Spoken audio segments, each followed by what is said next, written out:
And remember, the past is your present imagination, but it seems so real. We've given so much power away to the idea, the illusion inside of our present imagination, the illusion of everything we have experienced. We're kind of heavily loaded with our imagination reminding us of our memories. It has created a certain momentum, a certain pattern of expectation, of assumption, of belief. So we feel like we don't have a complete clear slate. And we don't typically realize how deep this goes in terms of the programming. So just take a moment to clear all that, to come back to this present empty space of naked consciousness or naked imagination not yet filled with any particular reference point or decision. Just the pure capacity, the pure potential of imagining whatever it is you wish to imagine, whatever it is you wish to give shape to, whatever it is you wish to assume is true. But don't assume anything is true just yet. Stay kind of as the I am God, beyond imagination, beyond active imagination. Just that state of conscious awareness. And in this conscious awareness, notice how there is no actual past determining anything for you. You would have to step down your vibration, your focus, and lose it in some kind of an idea that you're imagining, that you call the reality of the past or the reality of the present or the reality of the future. But notice how if you don't step down your consciousness to that assumption, it is simply empty. It is simply present. It is here and now. It is wide open, naked awareness. It is naked being. That is your true essence, unconditioned awareness. Unconditional consciousness is always here. The I am before you add anything to it, just I am. It's formless, free of location. It's even free of your present incarnation. You have to actually imagine and remember that you're physically incarnate to conjure that life back up. If your concentration is deep enough in the I am is God, you can actually experience yourself as not incarnate at all, as not in any particular lifetime at all, just as God. This can never fully be veiled from any entity, even under the veil. It is your birthright. It is your free will to determine whether or not you wish to remember this. This consciousness has no obligations. It has no karma. It has no patterns. You got to understand this. You as God has no obligations, has no constrictions, has no, you should be doing this, you should be doing that, you should become this person, you should become that person. This is who you are because of this and that happening. You don't have any of those responsibilities yet until you assume them. Now, if you could contact your true soul, which is kind of in between the God and your incarnation. It's closer to the God state than to the incarnation, but nevertheless, it's kind of in between. If you can contact your God essence, your soul essence, what is your unique desire, your unique makeup? What is your personality like on a soul level, not a physical level? It might be vastly different. Typically, there are some resemblances because you carry a lot of those inclinations, but it depends on how much you've conditioned yourself with the contents of this physical incarnation. But you have a spark-like, free, spontaneous personality as a soul, as the initial spark of God, as the initial individuation, the initial assignment, the initial free will from God. And what's that like in your case? And what if you didn't have this incarnation yet? No data, just that spontaneous, spark-like, humorous. You'd be surprised how humorous souls are. Sense of humor is absolutely universal. Tap into that playfulness, that lightness, that freedom, that desire for love, that compassion for all beings. It's always something along those lines.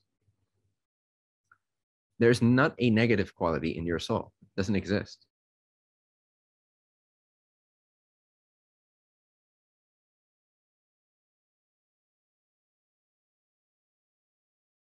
Anything negative swirling around right now is other human beings in the form of your own mind, internalized through repeated imaginative experiences. It's not real, not your responsibility, it's a choice. You are free. You could be that spontaneous, loving, playful, purely positive self right now. Anything that carries any iota ever attributable to any human that you've met in your lifetime is severely not you. Is precisely not you. So don't defend it. Don't feel like you're responsible for it. Don't feel like you have to oblige. It's just people teaching people teaching people. And we all know people don't know that much. And what they do know is typically filled with negativity and lack beliefs and unworthiness. And we keep re-imprinting each other like this. And you can break this spell. You cannot change your past in that sense. You can change your past, by the way. But in a sense, you could say, okay, what happened, happened. What you've been exposed to, you've been exposed to. You can change this. But for this exercise, let's say that you couldn't. But you can. But let's say that you couldn't. Even then, it's only real for you now if you continue to give it authority, if you give it reality, if you give it meaning and credit, and as if it carries any kind of instruction. It doesn't. It carries options to choose from, but that's it. But we all try to copy each other, ourselves onto each other.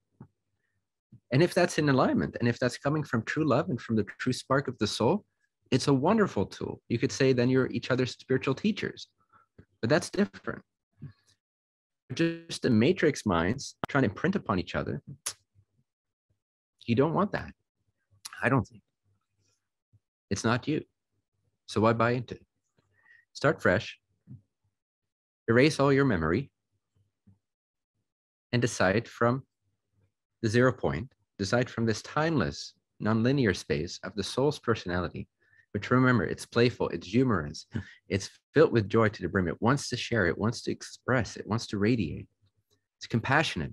It recognizes the oneness in all things. It has a sense of God and divinity and sacredness in everything.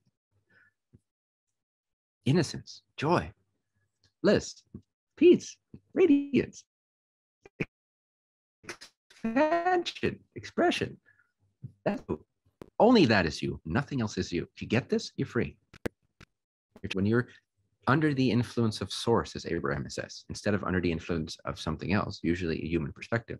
But if you're under the influence of source, you know it because you're joyful, you're playful, you're humorous, you're bright, you're exuberant, you feel happy, you feel like everything is possible at some level, even if your mind doesn't quite believe it yet, but you feel it, you know it. And then you will naturally be gravitated towards the highest choice in your life. And then only fear can come in and make you kind of feel like you have to choose this or figure this out. But really, you don't have a choice. That is free will. You know you're in contact with your true free will when you realize you don't really have a choice. There's only one option at any moment, and it's the brightest. It's the truest. Does this make sense? This paradox? So I'm not trying to say you don't have free will. You get that? I'm saying you, when you are connected to your free will, you're not scattered. Life becomes beautifully simple, beautifully direct, beautifully exuberant.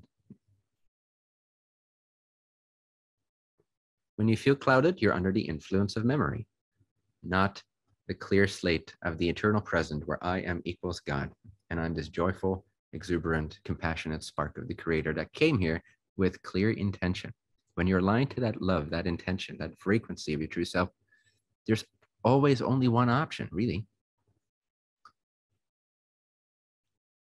And it doesn't even feel like an option. It just feels like your life. It just feels like the guidance. It just feels like the next most obvious elevation or step.